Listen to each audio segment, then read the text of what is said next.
সম্পর্ক ভাঙলে শব্দ হয় না, শুধু ভেতরটা ধসে যায়। যে ঘরটাকে একদিন মন্দির ভেবেছিলেন, সেই দেওয়ালগুলোই যখন বিদ্রূপ করতে শুরু করে, তখন বিচ্ছেদটাই হয়ে ওঠে একমাত্র মুক্তির পথ।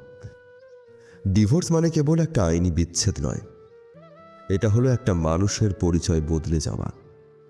গতকাল পর্যন্ত যিনি ছিলেন কারোর স্ত্রী, আজ তিনি সমাজের চোখে ডিভোর্সি। এই তকমাটা বড় ভারী, তাই না? কিন্তু জানবেন, তকমাটা আপনার নয়, বরং এই সংকীর্ণ সমাজের। লোকে বলবে কপাল মন্দ, বাবা মা হয়তো আড়ালে চোখের জল ফেলবেন, আপনার মনে হবে পৃথিবীর সব রং বুঝি ধুয়ে গেছে। লোকে যখন সমঝোতার কথা বলে, তারা ভুলে যায় একটা মৃত আত্মাকে নিয়ে সংসার করা আর একটা জলজ্যান্ত মানুষের আত্ম আহুতি দেওয়া একই কথা। আপনি হারেননি, আপনি স্রেফ একটা ভুল ট্রেন থেকে ভুল স্টেশনে নেমে পড়েছেন।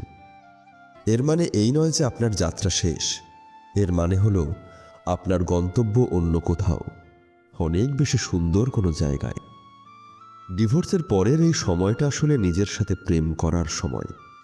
এতদিন তো অন্যের ভালো লাগা, অন্যের রুচি আর অন্যের ইচ্ছা অনুযায়ী নিজেকে মুড়ে রেখেছিলেন। এবার একটু নিজের জন্য বাঁচুন। পুরনো ডায়েরির পাতাগুলো ছিঁড়ে ফেলুন, নতুন করে লিখতে শুরু করুন আপনার নাম। জানবেন, একাকিত্ব মানেই নিঃসঙ্গতা নয়। একাকিত্ব মানে নিজের ভেতরে ডুব দেওয়া, নিজেকে নতুন করে আবিষ্কার করা।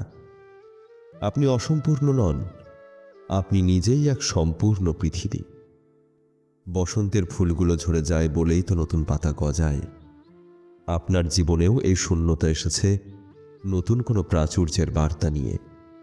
সেই ভুলগুলোর পুনরাবৃত্তি আর যেন না হয়, যা আপনাকে নিঃস্ব করেছিল। আপনি এক অনন্য নারী, যে ধ্বংসস্তূপ থেকেও ফিনিক্স পাখির মতো ডানা মেলতে জানে। ডানা মেলুন, পুরো আকাশটা এখন আপনার।